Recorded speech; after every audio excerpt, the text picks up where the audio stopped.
Joshua Williamson, Paul Pelletier, Jesus Marino, and Zermanico explore more of the changed multiverse as Cameron Chase investigates what exactly happened to change the multiverse, while President Superman and the Flashpoint Batman travel the multiverse to determine who is imprisoning certain heroes from across it.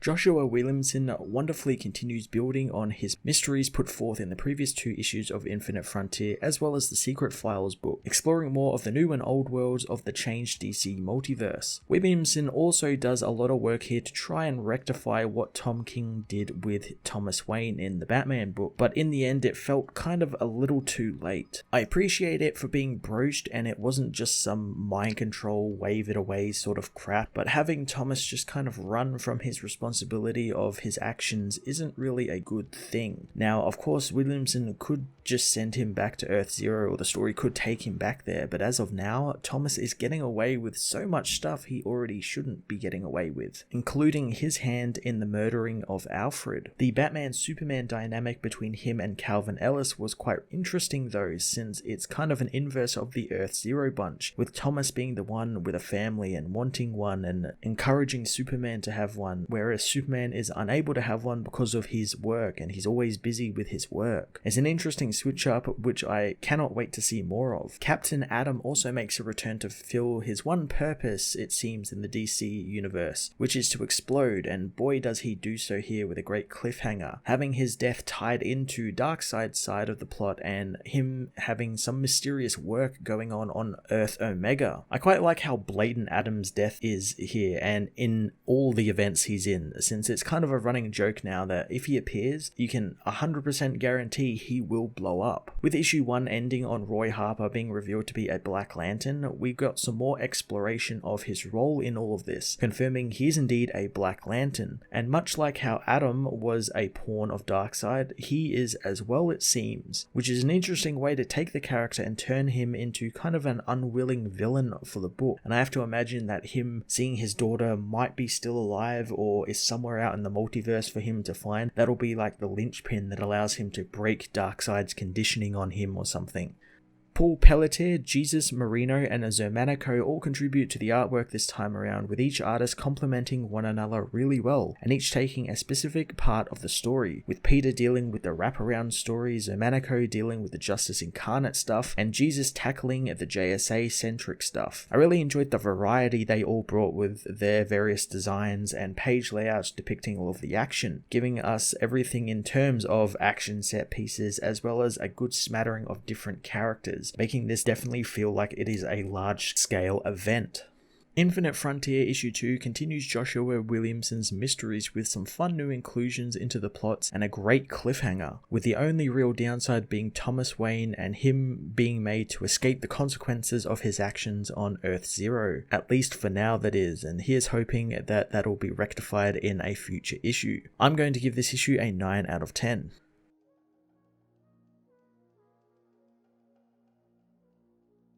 Infinite Frontier issue 2 finds Cameron Chase arrive at the Hall of Justice, wanting to speak with the Justice League, and she has an appointment, saying someone needs to save her out loud. Superman soon appears, and Chase knew he couldn't resist a damsel in distress. As Superman takes a photo with some kids, he says that he was alerted the minute she stepped into the building. She asks about the supposed prison under the hall, but Clark talks about the reason for her visit. Learning from the woman it's just a friendly chat, but Clark wonders if they are friends, since the last time they met, she was trying to arrest his wife. Chase wonders if it's bad cop time as they go and see Batman, who demands to know what she's investigating. She knows he's a great detective, so he can tell her, so Batman knows that she's working for Mr. Bones again since he's worried about the multiverse. Chase says that she isn't Bones and not paranoid about the multiverse like him unless someone gives her a reason to be. She asks him if it's weird knowing that there are other Batmans and Supermans out there, wondering if they ever feel less special now. Superman says that they filed a report about the multiverse with the right people, something Chase is well aware of since she read them all, knowing all about Perpetua and the Batman Who Laughs in the Dark Multiverse, and even Dr. Manhattan. She wants to know exactly when reality was being manipulated, so Superman says since the attack attack, they have opened communications with other Earths and are making moves so that people on their world don't have to worry. Chase says that they are worried and it's getting scary now with people looking at the red sky and seeing multiple Earths, and they want to know why, and the League taking care of it won't be cutting it as an excuse anymore. Superman asks if the League is under investigation, but Chase says an evil version of Batman tried to take over Gotham, but it was a different Batman from another world, so when does the evil Superman show up?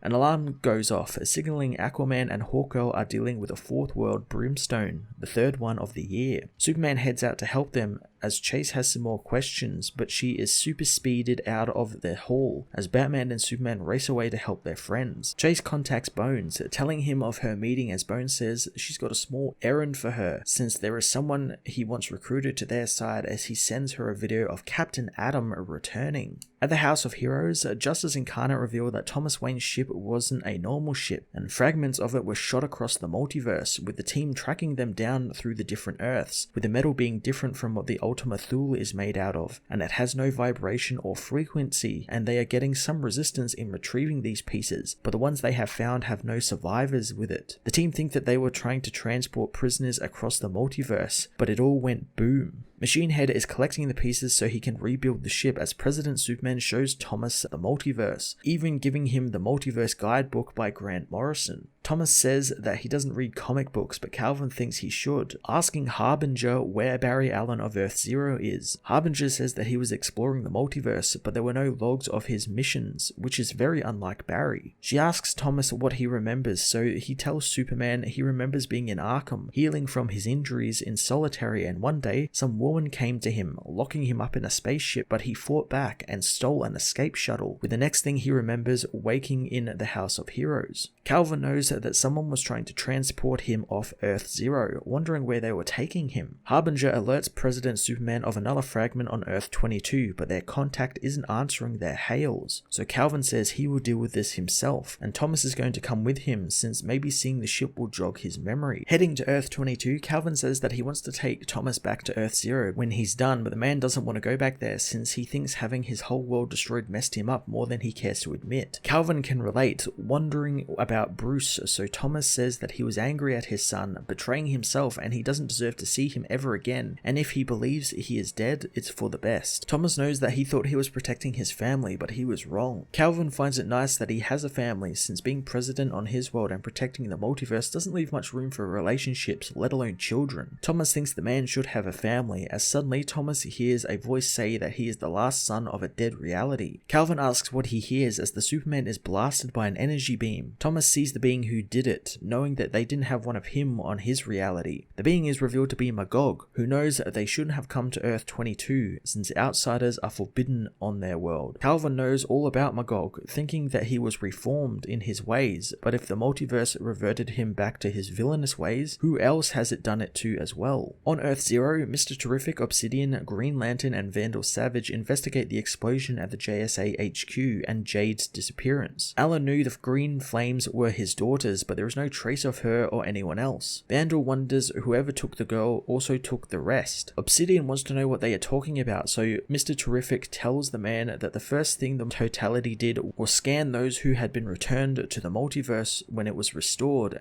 and those who were missing, and while a few JSA members checked in, a few fell off the map. Obsidian thought that everyone was back, but Michael tells him that they have been studying the changes to the world and it went through tremendous trauma, but there is also a lot they don't understand yet. Alan says that not everyone has their memories back or is easy to locate, and his son isn't happy he knew about this, getting angry and wanting to go door to door with all their villains to find out where Jade has been taken, and he wants to start with Vandal Savage. Vandal wants to know why the boy is even there since this is totality business, and they are meant to monitor manipulations to the time and reality and protect Earth Zero, not missing persons. Alan stays silent as Savage says children are a distraction, wanting the brat to be sent away so they can work. Alan attacks Vandal for what he calls his son, saying if he speaks to his son again, he will wish he wasn't immortal. Alan says if he has to choose between his family and the totality, he will help his son, disappearing with him through a shadow void to help find his daughter. Obsidian says that he can feel enough to know that she is still alive, wanting to know where to begin, but Alan tells him to start in the dark, as elsewhere, Roy Harper wonders why he was chosen to be a Black Lantern, since he doesn't look dead, wondering how he charges the ring, thinking thinking he needs an oath and remembering what Hal used to say. He remembers Hal telling him years ago it's not easy since the ring chose him. Roy thinks it's because he's fearless, but Hal knows he thinks it's because he believes in himself, something Roy wishes he had. Hal asks the boy when he takes a shot with his bow, who is in control, him or the bow? Using this knowledge, Roy manages to activate the ring, becoming the Black Lantern again and conjuring up some targets to practice on, knowing he's a little rusty with his bow, and if he should call himself Black Arrow from now on, knowing that's kind of silly and Red Hood would probably make fun of him. He remembers Hal's ring talked as well, so he tries to talk with his ring, but it builds a construct of Darkseid, Flashpoint Batman, Psycho Pirate, a captured Flash, and Leanne Harper, his daughter. He reaches out to his daughter, but she disappears as he demands the ring show her again, demanding to know where she is as the ring says that Darkseid is. Suddenly, Roy is transformed into an Omega Black Lantern zombie, which shoots into the sky as on a nearby military base, the soldiers think it's just some other damn superhero. The arriving Captain Atom tells them to go easy on the heroes since they don't have all of their training. Captain Atom heads through the Metropolis Air Force Base, meeting with Cameron Chase in his barracks. Nathan wonders what she wants, so Chase says that for starters, he died during death metal, yet somehow he is there.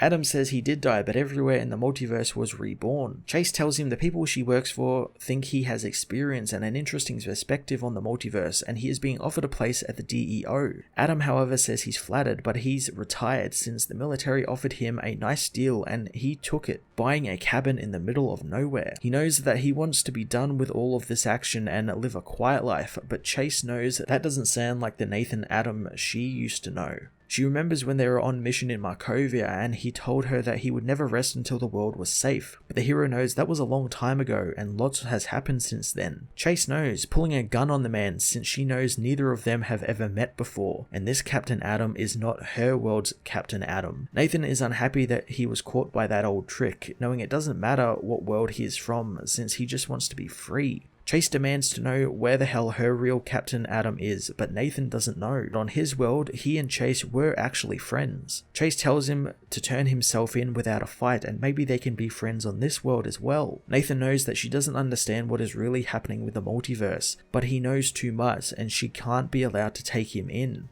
Captain Atom begins ripping open his containment skin, saying that he will find out soon and come for him if he doesn't do this. He apologizes to Chase as she tries to contact the DEO, needing backup, but it's too late, as Captain Atom proclaims that Darkseid is as he explodes, taking out Chase and the entire military base.